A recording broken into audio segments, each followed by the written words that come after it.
స్తోత్రము స్తోత్రము స్తోత్రము స్తోత్రము స్తోత్రము.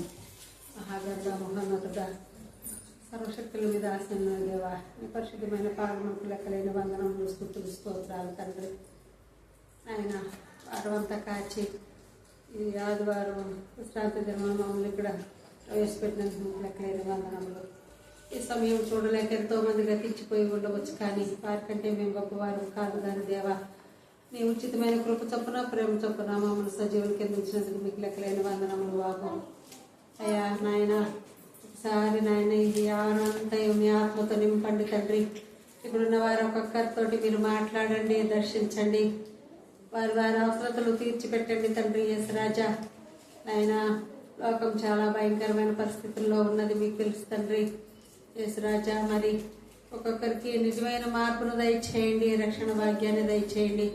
చాలా మందికి రక్షణ భాగ్యం లేకుండా వస్తున్నారు, వెళ్తున్నారు తండ్రి. యేసు రాజా, రక్షణ భాగ్యం దయచేయండి, సహాయం దయచేయండి. ఈరోజు అనేక చోట్ల ప్రపంచమంతా ఆయన ఆరాధన జరుపుకుంటుంటారు తండ్రి. ఆయన ప్రపంచాన్ని జ్ఞాపకం చేసుకోండి, మా దేశాన్ని జ్ఞాపకం చేసుకోండి, ఆయన మా జిల్లాని జ్ఞాపకం చేసుకోండి, మా గ్రామాన్ని జ్ఞాపకం చేసుకోండి, మా సంఘాన్ని జ్ఞాపకం చేసుకోండి. వారి వారి అవసరతలు చొప్పున బాబు నాయన తీర్చిపెట్టండి. నాయన అనారోగ్యంగా ఉన్న వారిని జ్ఞాపకం చేసుకోండి, వారికి మంచి ఆరోగ్యము, బలము, శక్తిని దయచేయండి. నాయన యేసు రాజా, ఈ గ్రామంలో అనేక మంది మీరంటే తెలియని వారు ఉన్నారు తండ్రి. వారికి కూడా మీరే నిజమైన రక్షకుడని తెలియజేయండి. ఆయన ఆసుపత్రిలో నాయన ప్రసవేదంతో బాధపడుతున్న వారిని జ్ఞాపకం చేసుకోండి, యాక్సిడెంట్లు అయిన వారిని జ్ఞాపకం చేసుకోండి. ఒకరి కోసం ఒకరు అందరము ప్రార్థించుకుంటూ సహాయం దయచేయండి. సహోదరుల ఐక్యత కలిగి ఉండటం ఎంత మేలు, ఎంత మనోహరం అని అన్నావు తండ్రి. యేసు రాజా, జ్ఞాపకం చేసుకోండి. ఆయన మరి నా కోసం ఇచ్చిన దైవదాసరాలను జ్ఞాపకం చేసుకోండి. ఆయన అరకాల నుంచి శిరస్సు వరకు నాయన మీ ఆత్మతో ముట్టండి, అభిషేకించండి బాబు. ఆయన అనేక అద్భుత కార్యాలు జరగాలయ్యా ఈ సంఘములోను.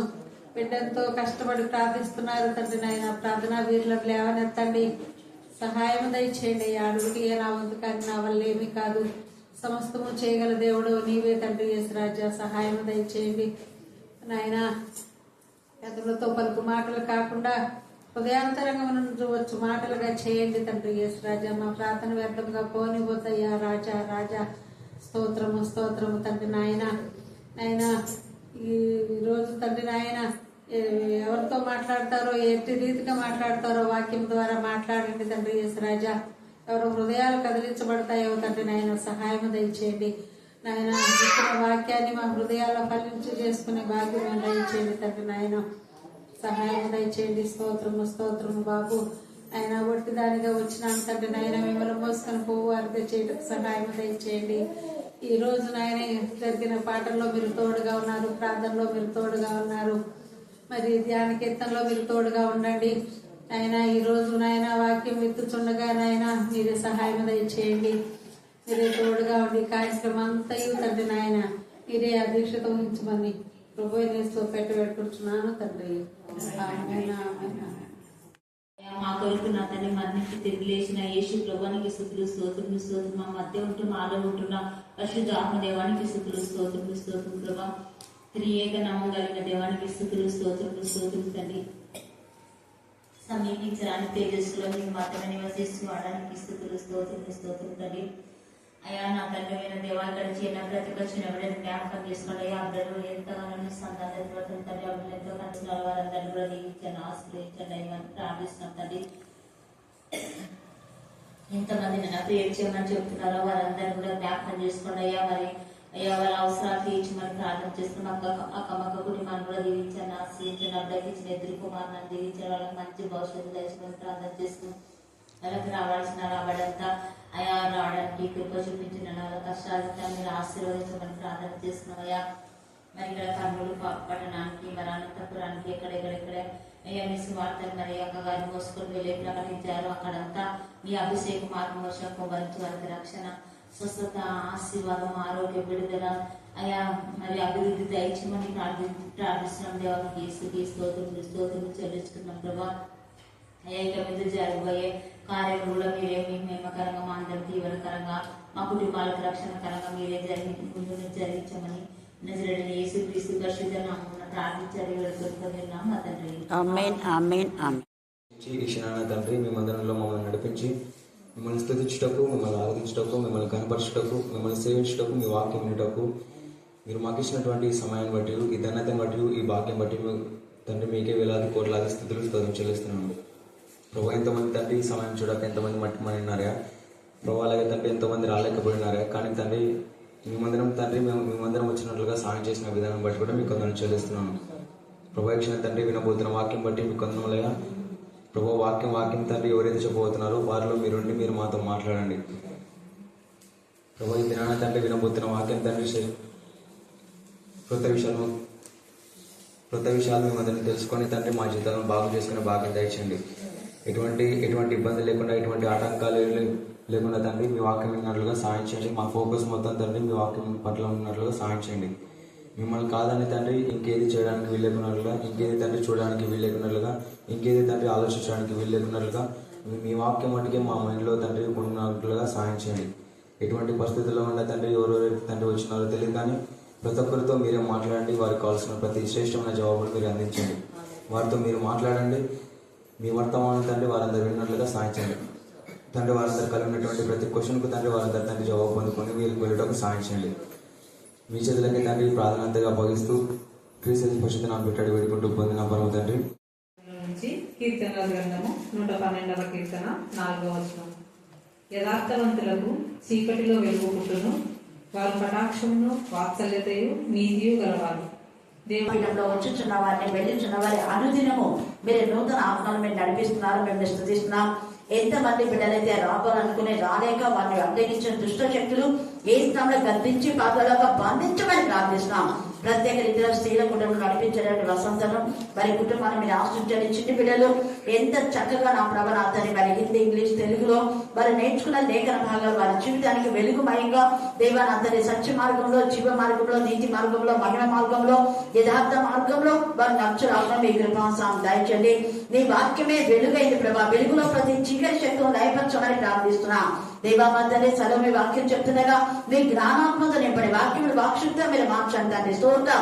వాక్యం ద్వారా బలపరచండి, వాక్యం ద్వారా ధైర్యపరచండి, వాక్యం ద్వారా స్థిరపరచండి, వాక్యం ద్వారానే మీరు స్వస్థపరచమని ప్రార్థిస్తున్నాం. దేవా చేరువచ్చిన ప్రతి బిడ్డను బట్టి మేము స్తుతిస్తూ మమ్మల్ని ఆత్మను మీ చిత్రకే సమర్పిస్తున్నా జయిస్తున్నామని ప్రార్థిస్తున్నాం తండ్రి. ఆమేన్, ఆమేన్, ఆమేన్. హల్లెలూయా. అదేవిధంగా ఆత్మీయ కలిగిన అక్కగారికి దినదినము ఆత్మీయతలో మమ్మల్ని బలపరుచిన అక్కగారికి హృదయపూర్వకంగా 2 వందనాలు చెల్లిస్తున్నాం. చదవబడిన లేఖన భాగం మరి ఒకసారి చదువుకుందాం. 112వ సంకీర్తన 4వ వచనం. యథార్థవంతులకు చీకటిలో వెలుగు ఉంటుంది. చిన్ని ప్రార్థన చేస్తున్నాం. మమ్మల్ని మిక్కిలుగా ప్రేమించిన మా ప్రియ పరలోకపు మీకు అనేకమైన వేలాది స్తోత్రం చేస్తున్నాం. నా తండ్రి ఇంతవరకు నా తండ్రి పాటల ద్వారా నా తండ్రి నిన్ను స్తుతించి మహిమ పరిశుద్ధంగా మీరే మహిమగంతో పొందుతున్న విధానాన్ని బట్టి నీకే స్తోత్రం చేస్తున్నాం. నా తండ్రి ముఖ్యంగా నా తండ్రి అంశంలోకి వచ్చినది నా తండ్రి మీరు మాతో నాలో ఉండి నా తండ్రి ఎక్కువ వాకులు నా తండ్రి నా నోటికి దూరంగా ఉండి వినిపించిన విషయం దేవానికి స్తోత్రం. నీ ఆత్మ చేత శక్తి చేత బలం చేత నింపి నా తండ్రి, నేను జ్ఞానాత్మ చేత నింపి నా తండ్రి కేవలం నేను మాటలను వినిపించిన విషయం నీకే స్తోత్రం. నా తండ్రి ఇక్కడ దీవించి ఆశ్రయించిన వినగల చూడు నిమిషం గల మనస్సు ప్రతి ఒక్క విధంగా అనుగ్రహించి నీకు వాక్యం సాగు నడుచుకునేలాగా నీకు కృపా దయచేయండి. మమ్మల్ని మా ఆత్మకి సమర్పించుకోవచ్చు ప్రజలు ఏర్పిస్తున్నామన్నా అడిగి విడుకుని మా తండ్రి.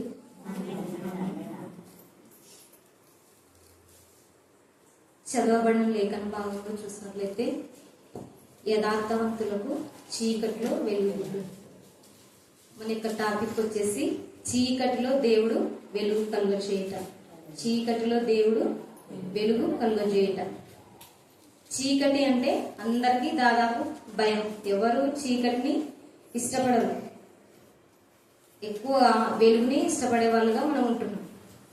అదేవిధంగా చీకటిలో మన యొక్క జీవితాలు ఉన్నప్పుడు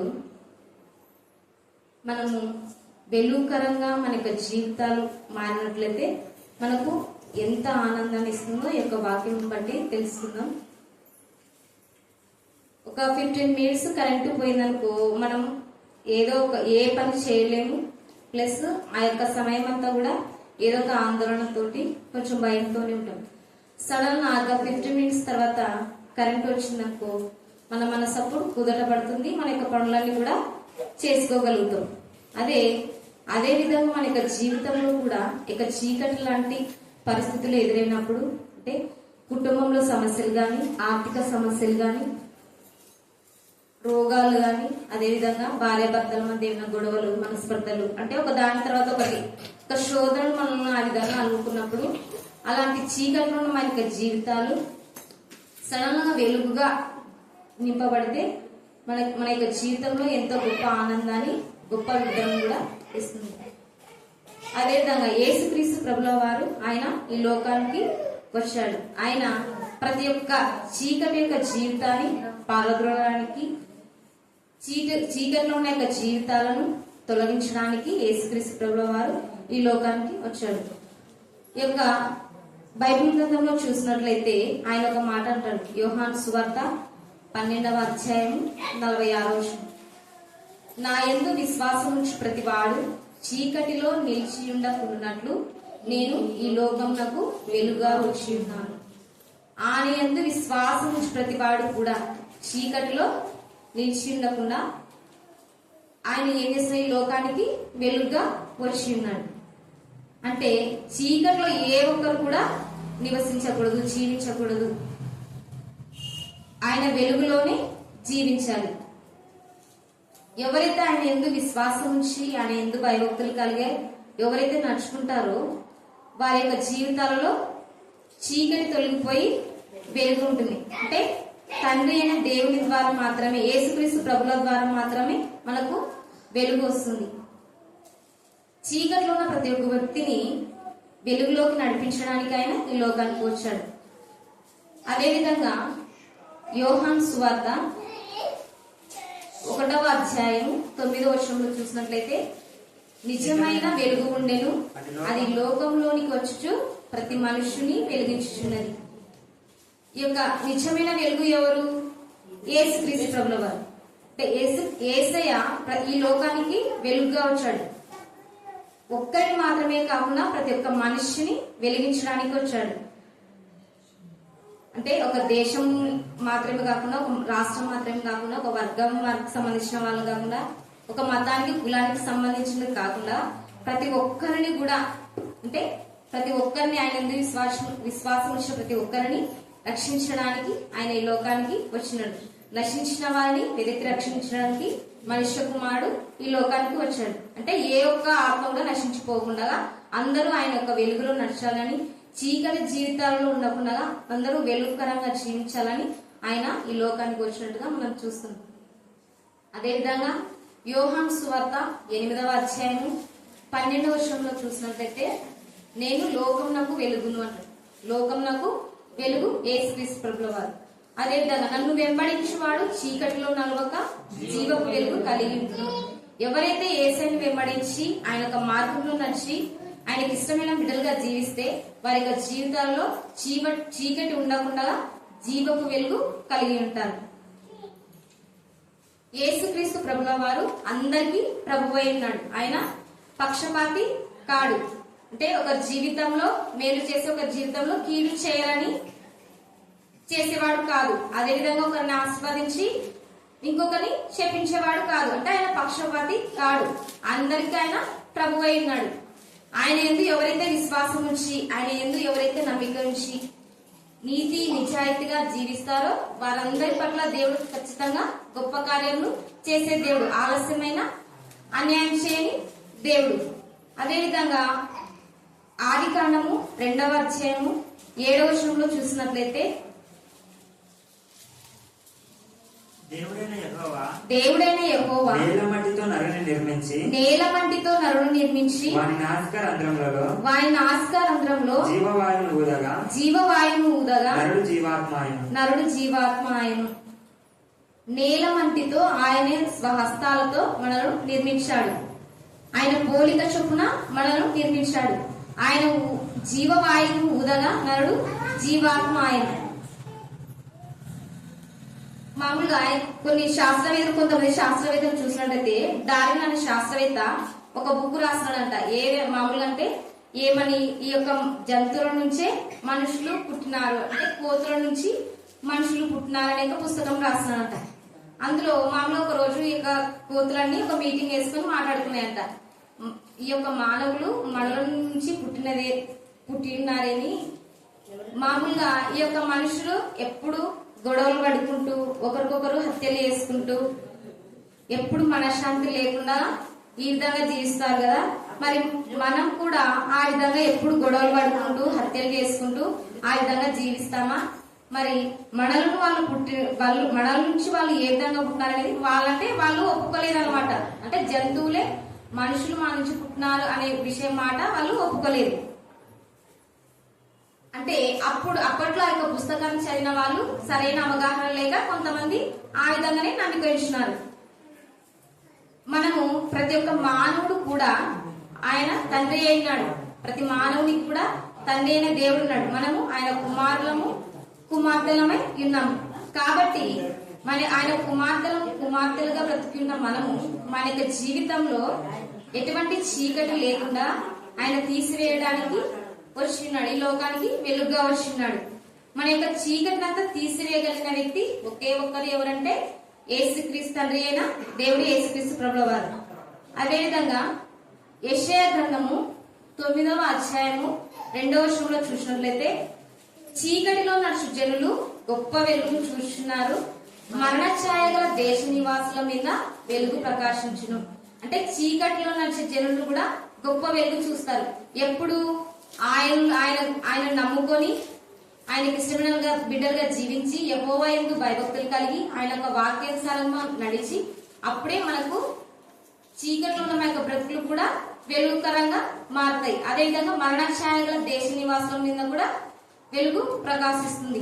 యెషయా గ్రంథము 60వ అధ్యాయం 1వ వచనంలో, లెమ్ము తేజరిల్లుము, యెహోవా మీద నీ మహిమ ఉదయించెను ప్రకాశించెను అన్నాడు. అంటే లెమ్ము తేజరిల్లు, యెహోవా మీద నీ యొక్క యెహోవా మహిమ మన మీద ఉదయిస్తుంది. యెహోవా మహిమ మన మీద ఉదయించాలంటే మనము మన యొక్క చీకటి ఉన్న బ్రతుకులను వెలుగుకరంగా మార్చబడాలి. వెలుగుకరంగా మార్చబడాలంటే ఆయన యొక్క వాక్యం మన జీవితంలో ఉండాలి. ఆయన వాక్యమే దేవుడైనాడు, దేవుడే వాక్యమైనాడు. ఆ యొక్క వాక్యమే వెలుగు, మనకి దాని నిజమైన వెలుగు ఉండేను. అది లోకంలోకి వచ్చి ప్రతి మనిషిని వెలుగుచ్చాడు అని చెప్పి, అంటే యేసుక్రీస్తు ప్రభుల వారు వాక్యమైనాడు, దేవుడైనాడు. అదేవిధంగా వెలుగుకరంగా కూడా ఉన్నాడు. అదే మనం ఇందాక 112వ కీర్తన 4వ వచనంలో చూసినట్లయితే, యథార్థవంతులకు చీకటిలో వెలుగు పుట్టినని చూస్తున్నాం కదా. అదే యథార్థవంతుల జీవితాలలో చీకటి కలిగిన వారి జీవితంలో ఏ విధంగా వెలుగు పుట్టిందో ఎగ్జాంపుల్ చూసినట్లయితే బైబిల్ గ్రంథంలో నుంచి దావీదు గారిని చూసినట్లయితే, కీర్తన గ్రంథము 23వ సంకీర్తన 4వ వచనంలో చూసినట్లయితే, గాఢాంధకారంలో నేను సంచరించినను ఏ అపాయమునకు నేను భయపడను. గాఢాంధకారం అంటే ఏంది? చీకటి. అంటే ఆయన గాఢాంధకారం అంటే చీకటి లాంటి ఆయన హృదయాలను దేవుడు వెలుగుకరంగా మార్చినాడు అనే గొప్ప సాక్ష్యం ఇస్తున్నాడు. అంటే దావీదు కూడా ఎన్నో శ్రమలు, ఎన్నో శోధనలు వచ్చినాయి. ఎగ్జాంపుల్, సౌలు నుంచి ఎన్నో శోధనలు ఎదుర్కొన్నాడు. సౌలు ఎన్నో సార్లు దావీదుని చంపాలనుకున్నాడు. ఆ యొక్క దాని నుంచి సౌలు నుంచి ఈ యొక్క దావీదు ఎన్నోసార్లు అరణ్యంలో దాక్కున్నట్లుగా మనం చూస్తాం. ఈ యొక్క సౌలుకు 1000 కొలది, దావీదుకు 10,000 కొలది అన్నప్పటి నుంచి ఈ యొక్క సౌలు యొక్క విషపు చూపు దావీదు పైన ఎక్కువగా ఉంది. అప్పటి నుంచి ఈ యొక్క దావీదునికి ఎక్కువగా చంపాలి అనే ఆలోచనతో చంపాలి అని అనుకున్నాడు. అటువంటి పరిస్థితులలో కూడా దేవుడు ఈ యొక్క దావీదుని ఏం చేసినాడు? రక్షించినాడు. అందుకనే దావీదు ఏమంటున్నాడు? గాఢాంధకారపు లోయలలో సంచరించినను ఏ అపాయమునకు నేను భయపడను. అంటే ఇలాంటి చీకటి జీవితంలో, ఇలాంటి శోధనలు, ఇలాంటి వేదనలు బాధలు వచ్చినప్పటికీ కూడా దావీదుకు దేవుడు తోడైన రీతిగా మన జీవితంలో కూడా ఎలాంటి శోధనలు, ఇలాంటి బాధలు, వేదనలు ఎదురైనప్పటికీ కూడా గాఢాంధకారం లాంటి జీవితాలు ఉన్నప్పటికీ కూడా దేవుడు మన యొక్క జీవితాలను వెలుగుకరంగా మార్చగలడు. అదేవిధంగా ఇక్కడ భయపడను అనే మాట చూసినట్లయితే, మానవునికి ఎక్కువగా భయమే ఎక్కువ ఉంటుంది. ఏదైనా ప్రతి చిన్న విషయానికైనా ఏదైనా కూడా మనం ఎక్కువగా భయపడుతూ ఉంటాం. మామూలుగా స్టూడెంట్స్ అయితే ఎక్కువగా ఏ విషయంలో ఎక్కువ భయపడుతున్నారంటే ఎగ్జామ్స్ విషయంలోనే ఎక్కువగా భయపడుతుంటారు. అంటే ఆ యొక్క భయం వలన మనం ఏదైతే సాధించలేము. కానీ భయం అనేది మనకు అనుకోని రీతిగానే మనకు భయం వచ్చేసింది. ప్రమాదాలు జరిగినప్పుడు కానీ, ఏవైనా కొన్ని సంఘటనలు భవిష్యత్తు గురించి కానీ మనకి జీవితంలో జరిగినప్పుడు ఎక్కువగా భయపడుతూ ఉంటాం. కానీ దేవుడు మనకి వాగ్దానం ద్వారా చెప్తుంటాడు, వాక్యం ద్వారా, భయపడకము, నేను నీకు తోడై ఉన్నాను, భయపడకుడి, మీరు అనేకమైన పిచ్చుకల కంటే శ్రేష్ఠులని, మోషేకి తోడైనట్లు నీకు నువ్వు తోడై ఉంటానని. అంటే చాలా సార్లు దేవుని వాక్యం ద్వారా మనకి హెచ్చరిస్తుంటాడు, ధైర్యపరుస్తూనే ఉంటాడు. అదే విధంగా ఈ యొక్క భయపడకుడి అనే మాట కూడా ఈ యొక్క బైబిల్లో 366 సార్లు రాయబడింది. మామూలుగా మనకు సంవత్సరానికి కూడా 365 రోజులు. మామూలుగా లీప్ ఇయర్ వచ్చేసరికి 366.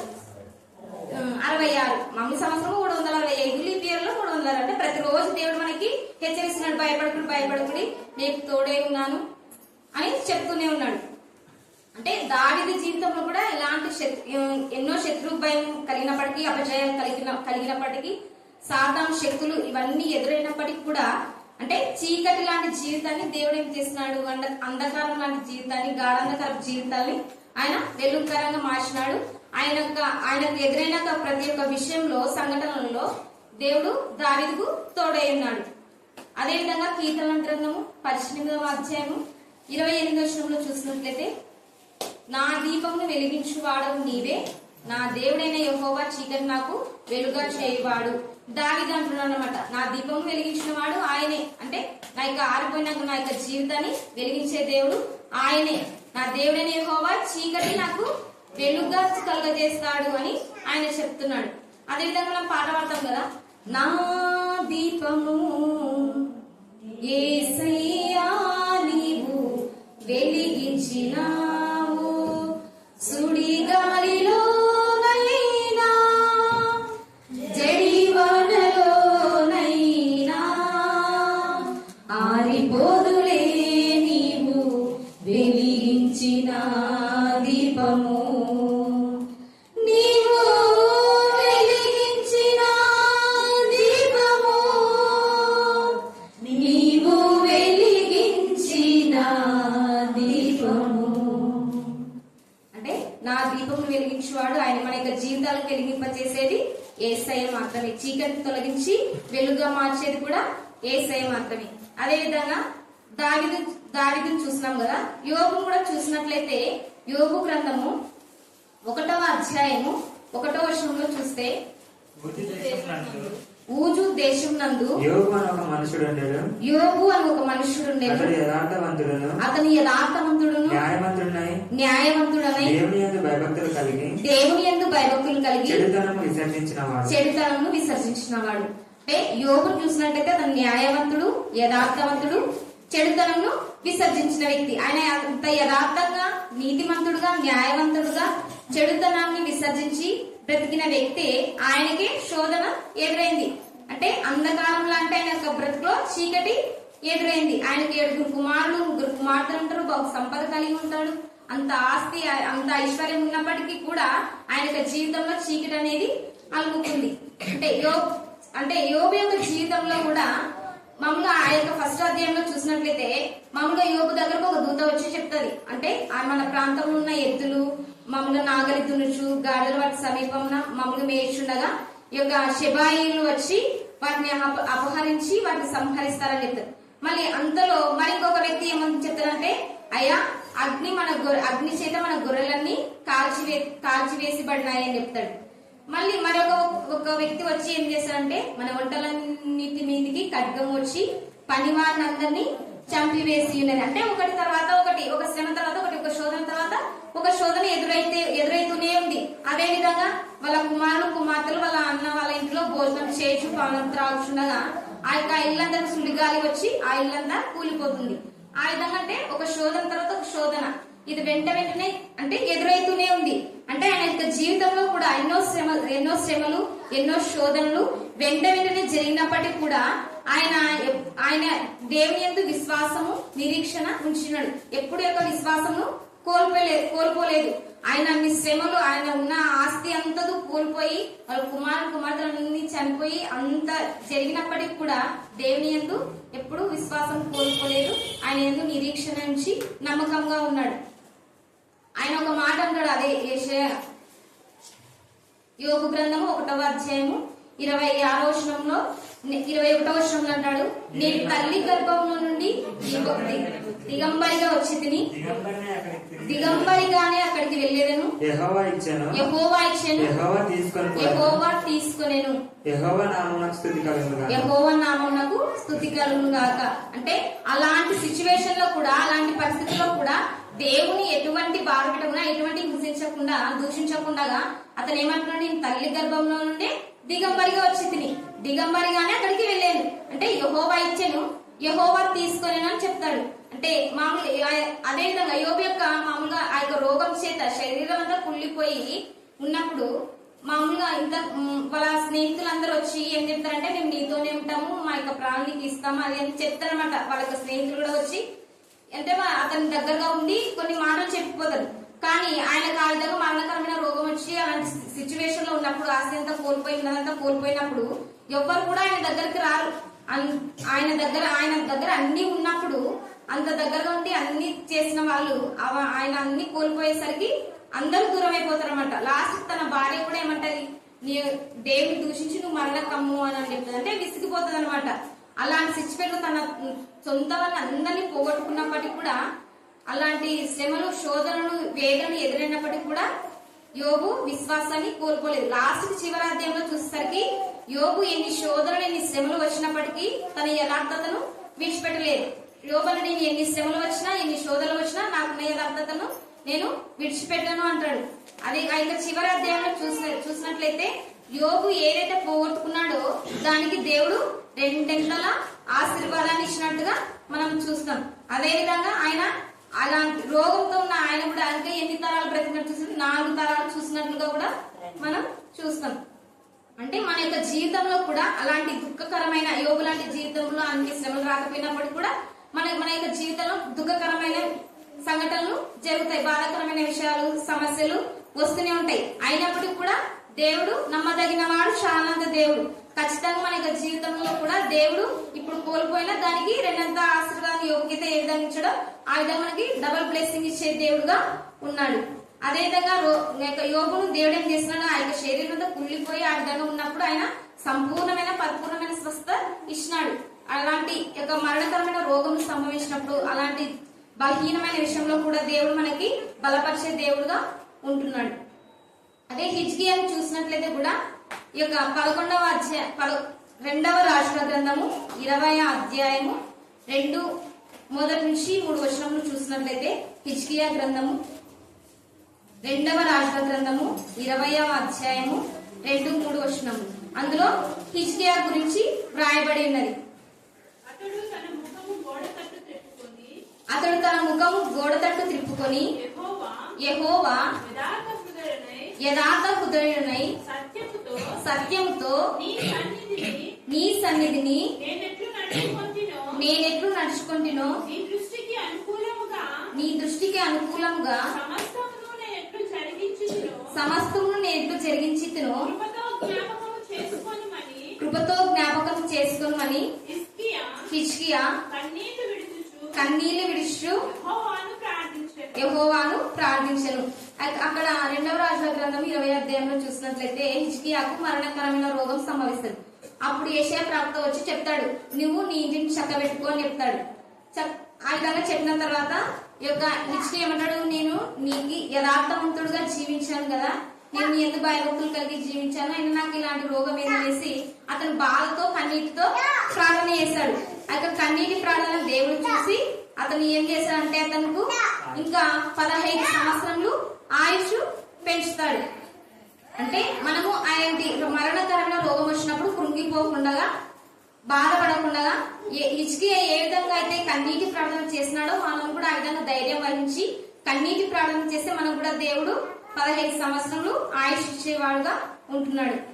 అదే విధంగా ఈ యొక్క యథార్థవంతులకు వెలుగు పుట్టును అనే దావీదు గురించి చూసినాం, యోబు గురించి, హిజ్కియా గురించి. అదే విధంగా ఇశ్రాయేలీయుల గురించి చూసినట్లయితే నిర్గమకాండము 10వ అధ్యాయము అక్కడ 21 నుంచి 23 వచనంలో చూసినట్లయితే అందుకు యెహోవా మామూలుగా నేను చెప్పేసా. మోషే ఆకాశం వైపు తన చేతులు ఎత్తినప్పుడు అక్కడ ఐగుప్తు దేశం అంతా కూడా 3 దినములు చీకటి కలుగుతుంది. కానీ ఈ యొక్క ఇశ్రాయేలీయులకు గృహాలలో మాత్రము వెలుగు పుడుతుంది. అంటే మోషే ఇశ్రాయేలులో కూడా ఇశ్రాయేల్ ప్రజలు ఎవరు? దేవుని ప్రజలు, దేవుని ఏర్పరచుకున్న జనాంగం. అంటే ఐగుప్తు దేశంలో 3 దినములు చీకటి ఉన్నా కూడా ఇశ్రాయేల్ ప్రజలకు మాత్రం వెలుగు ఉదయించింది. అంటే మన యొక్క జీవితంలో దేవుడు ఇశ్రాయేల్ ప్రజలు దేవుని బిడ్డలు, అంటే మనం కూడా దేవుని బిడ్డలుగా, దేవునికి ఇష్టమైన బిడ్డలు కాబట్టి మన యొక్క జీవితంలో కూడా దేవుడు వెలుగు ప్రకాశింపజేస్తాడు. ఇక దావీదు జీవితంలో దేవుడు ఏ విధంగా చీకటి తొలగించి గాఢాంధకారపు లోయ నుంచి దేవుడు ఏ విధంగా ఎటువంటి అపాయం లేకుండా, ఎటువంటి శోధనలు ఇబ్బందులు ఎదురైనా, ఎటువంటి అపాయాలు ఎదురైనా దేవుడు దావీదుకు తోడై ఉన్నాడు.